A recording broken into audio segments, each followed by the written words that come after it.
from none other than WNBA Commissioner Kathy Engelbert. Let me pull up this picture right here, guys, because this one right here is crazy, bro. I mean, just crazy. Look at this. So this was the scene, and this is the picture right here that has went viral. Yeah, this is the storybook of Caitlin Clark's season, bro. That's just all I can say. Look at this. Somebody said this shot from the Fever versus the Fever. Video clips from the Indiana Fever and Atlanta Dream encounter have generated extensive conversation about refereeing quality and athlete protection within the WNBA. A specific play captured during this contest displays troubling exchanges that have led to demands for league oversight and responsibility. The disputed incident includes a photograph that rapidly achieved viral reach on various social networks. The picture shows Clark positioned on the ground while trying to pass the basketball, with a defender standing over her in what seems like unnecessary physical interference. The visual proof indicates substantial contact that numerous spectators feel should have triggered referee action. Look at this. Somebody said this shot from the Fever versus the Fever versus Dream game. Look at Caitlin's face as she passes the ball. She's literally on her knees. Somebody's hovering over her back. Somebody said it's 1 in 15 missed foul calls. This is ridiculous. And this right here shows you that the WNBA referees has a hidden agenda against Caitlin, bro. It's just simple as that. Just simple as that. Somebody said, tears, they're doing.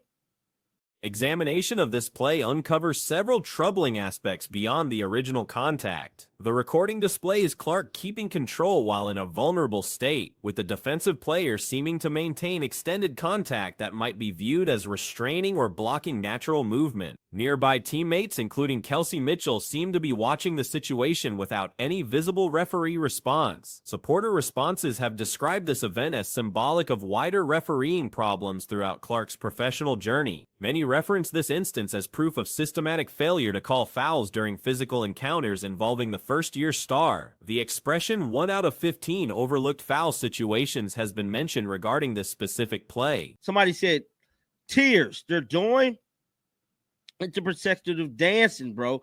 Like, this is not real. Like this, well, it is real, but it shouldn't be real. Somebody said ref was just staring. And Kelsey Mitchell in the background was just standing there. I mean, just staring. Wow, bro. Somebody said these refs not serious at all. Let's add the shove and holding her down, thus preventing CC from getting up. And the referees was effing blind. No foul there. This event happens within a larger framework of aggressive play that has characterized much of Clark's first professional campaign. Earlier contests included different types of rough contact, including shoves, finger jabs, and what many described as targeting conduct from rival players. These trends have persisted into the present season despite heightened focus and examination. After the contest, Indiana Fever head coach Stephanie White spoke with reporters about team execution and different elements of the game. Her remarks concentrated mainly on team chemistry, defensive work, and offensive performance rather than discussing specific refereeing issues or disputed plays. You see from getting up, and the referees was effing blind. No foul there, just a hug, and it's just a hug me. She's just giving her a hug, competitive hugging. Nah, bro. This is uncalled for. This is definitely uncalled for, but at the end of the day, you know what I'm saying? This is the nature of the league, and this is the things that they're doing to make Caitlin Clark life, not right in the W, bro. So for whatever reason whatsoever, bro. White stressed the squad's enhanced urgency and energy during the win against Atlanta. She pointed to the team's 77% assist percentage as proof of better ball distribution and player participation. The coach also talked about lineup arrangements and the difficulties of establishing consistency with a roster that has managed different injuries and absences during the season. Concerning Clark particularly, White responded to questions about performance while healing from injury. The coach observed that Clark encounters intense defensive focus as the main target of opposing game plans, making quality scoring chances more challenging to find. White showed confidence in Clark's shooting skills while recognizing the difficulties of performing at top levels during injury recovery. they definitely making it their business to piss Caitlin off. And it's just unacceptable, bro. Now, Stephanie White did talk to the media yesterday, and that's what I want to play next is what she had to say. And what's crazy is that the Atlanta Dream coach was straight talking about the refs messing up yesterday, which is so crazy to me, man. But let's check out what she had to say, bro. And when other teams see that, it's game over. And so we're our best when we're having fun.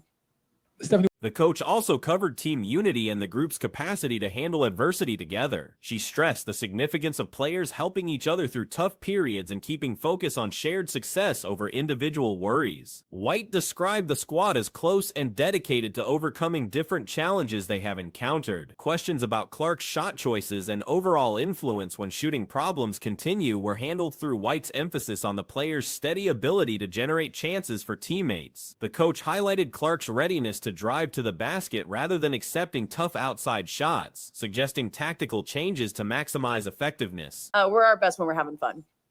Stephanie, what did you think about your team's effort defensively, the connectiveness there, and also the connectiveness on offense? We talked about playing 0.5 basketball. It looked more like that tonight. Yeah, I thought we were really connected on both ends. I thought our sense of urgency was better. Our activity level was better. Our communication, defensively. We made things as tough as we could for them. They're a great team, obviously. And, offensively, our second half was much better, taking care of the ball, moving it. We had a 77%. The wider effects of the disputed play reach beyond single-game events to questions about league-wide refereeing consistency and player safety measures. Many observers have requested increased focus from WNBA leadership concerning physical play standards and enforcement procedures. Commissioner responsibility has been particularly referenced in different discussions, with fans requiring responses to apparent refereeing problems. The viral spread of the footage has increased these worries and generated pressure for official league statements or policy explanations. Better, taking care of the ball, moving it. We had a 77% assist rate, and that's what we have to do. We got to get the ball moving. We've got to get multiple touches. We've got to get it from one side of the floor to the other and get everybody involved, and then that's how we find success. Steph, do you feel like tonight was kind of a weight lifted off the team after that last performance and a sign of, hey, this is what we're capable of? Yeah, I think so. We've been talking all year about, building consistency. This is game 2 with our whole roster, with most of. The circumstances highlight continuing conflicts between competitive physical play and player protection within professional women's basketball. As the league keeps expanding in popularity and scrutiny, refereeing standards and consistency stay important factors in maintaining integrity and player safety throughout all games. The Indiana Fever's organizational framework needs basic adjustment around Caitlin Clark's special abilities. When the squad functions within Clark-focused systems, they reach both competitive achievement and exciting basketball that increases fan involvement. With everybody in our rotation, for sure. And we still haven't had a practice with everybody, right? So I think building consistency, consistency in habits for us, continuing to work consistency in rotation. Now that C's back, now that Didi's back, what does it look like? I thought Didi and AB played really well together today. I like that lineup, particularly against Atlanta with 2 bigs. I like the combination of what they bring to the table. And so it's one game. It was a big one.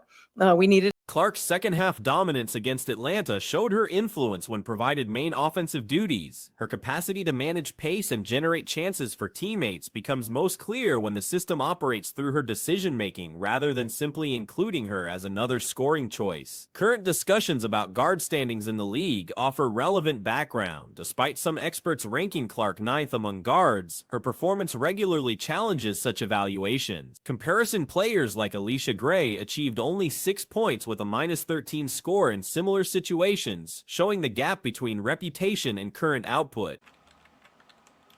Like, Alicia Gray is meant to be the best guard in the league. She's meant to be the best guard in the league. Like, she has 6 points on worst shooting. 6 points, -13, but it doesn't matter. The Indiana Fever need The basic coaching approach should focus on supporting Clark's playmaking rather than limiting her within traditional structures. When Clark functions as the main initiator, she naturally decreases her shot attempts while boosting overall team effectiveness. This method contradicts standard thinking that proposes high-usage players become more selfish with increased responsibility. Clark's defensive work deserves acknowledgement alongside her offensive influence. Her second-half assignment against Jordan, Canada proved crucial as she successfully contained a player who controlled the first half with 26 points. This defensive flexibility adds another aspect to her value offer. Need to run. I don't care. Caitlin Clark doesn't need to shoot 19, 17 shots a game when she's shooting like this. What she does need to do is run. And ironically, when Caitlin Clark's running the show, she shoots less. And if you guys agree, subscribe. We are trying to hit 53.2K by the end of the day. We are trying to do that. And also, if you guys could leave a like on the stream, it'd be great. We are so close to 1,000 likes on the stream. We're like 270 off, and if we could hit that on the video as well, that'd be great. Stephanie White needs to realize it is not her team. Recognizing the difference between running plays to versus through particular players becomes essential for ideal system design. Players like Kelsey Mitchell work best as targets for offensive sets rather than main distributors. In contrast, Clark and Aaliyah Boston have the court awareness and passing skill to serve as offensive centers who generate chances for others. Ari McDonald's position mirrors that of earlier role players who offered valuable minutes without needing significant offensive participation. Her comparison to Erica Wheeler indicates usefulness as a backup ball handler who can work effectively alongside Clark without requiring primary usage. Like, this is not Stephanie White's team. This is Caitlin Clark's team. You are not the main character. You are there to facilitate Caitlin Clark. That is your job. And you are there to realize that by facilitating Caitlin Clark will facilitate everybody. Caitlin Clark will help make Dantas better.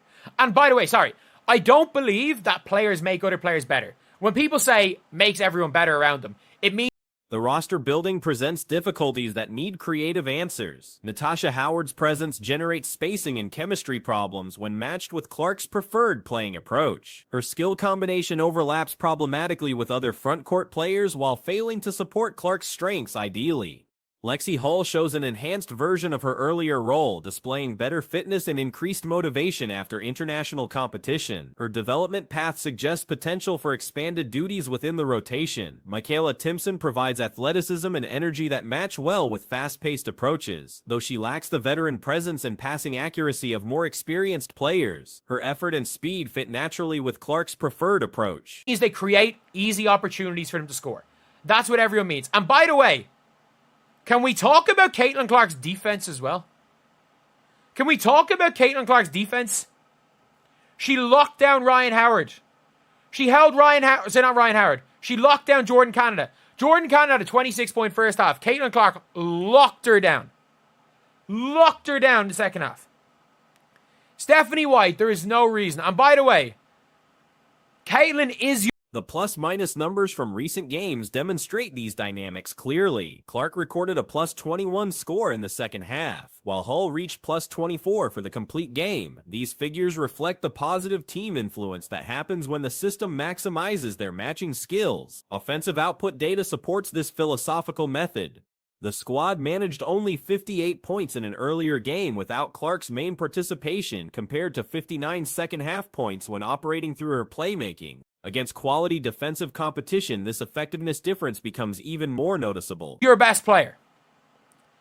Even when Caitlin is missing shots, even if you don't believe she is your finisher, I always said this, you can run offenses to Kelsey Mitchell. You need to know the difference between running to and through a player. You run to Kelsey Mitchell. You don't run through Kelsey Mitchell. You run through Aaliyah and you run through Caitlin. Aaliyah Boston's a playmaker. Caitlin's a playmaker. They find open players. Contract requirements may complicate ideal rotation choices, but creative scheduling can handle these limitations. If certain players need guaranteed minutes for contract reasons, alternating their playing time with Clark's rest periods keeps system integrity while meeting organizational commitments. The comparison to successful pace and space squads offers a plan for maximization, like the Phoenix Suns during Steve Nash's peak. This roster has the personnel to excel in transition-heavy systems that emphasize ball movement and spacing over traditional positional basketball. Ari McDonald, I think, is Erica Wheeler. She is Erica Wheeler. Let's be real. She is last season's Erica Wheeler. That is the best example I can give. She is Erica Wheeler. And I'm not slandering Erica Wheeler here. The problem is that she is Nalissa Smith. And you have to realize that Damiris Dantas has to start, or Michaela Timpson starts. However, the WNBA environment provides benefits that NBA teams lack. Fewer squads have the personnel to match Indiana's potential pace, generating competitive benefits for teams ready to embrace aggressive tempo strategies. Most opponents struggle to keep energy levels needed to compete with sustained, fast-paced approaches. The coaching group must give up preconceived ideas about traditional WNBA basketball to unlock this potential. Hierarchical thinking that emphasizes veteran presence over ideal chemistry limits the team's ceiling. Young, athletic lineups that support Clark's style offer higher potential than traditional approaches. Michaela Timpson, Dantas, by the way, is a better version. Thank you so much, Trading Games, for the $10 Canadian. But like Dantas, by the way, is playing better. She is in better shape. She is playing harder. She's inspired coming off a AmeriCup where she was completely robbed of MVP. Completely robbed of MVP. Like, I don't care that her team didn't win. She was the MVP of that tournament. Like, she was the leading scorer, and she had 35 in the final. She came off in a... Successful implementation needs courage to make unconventional choices. Benching accomplished veterans in favor of players who fit the system better represents difficult but necessary decisions. The entertainment value and competitive benefit of Clark-centered basketball justify such choices. The historical example exists for transformative coaching methods that maximize generational talents. Teams that successfully adjust their entire organizational philosophy around unique players typically reach both immediate success and long-term sustainability. Defensive enhancements naturally follow from this offensive method. When Clark controls pace and generates easy scoring chances, teammates spend less energy on offense and keep better defensive focus. The cascading effects of efficient offense extend throughout all areas of team performance. AmeriCup where she was the best player on the court. Like,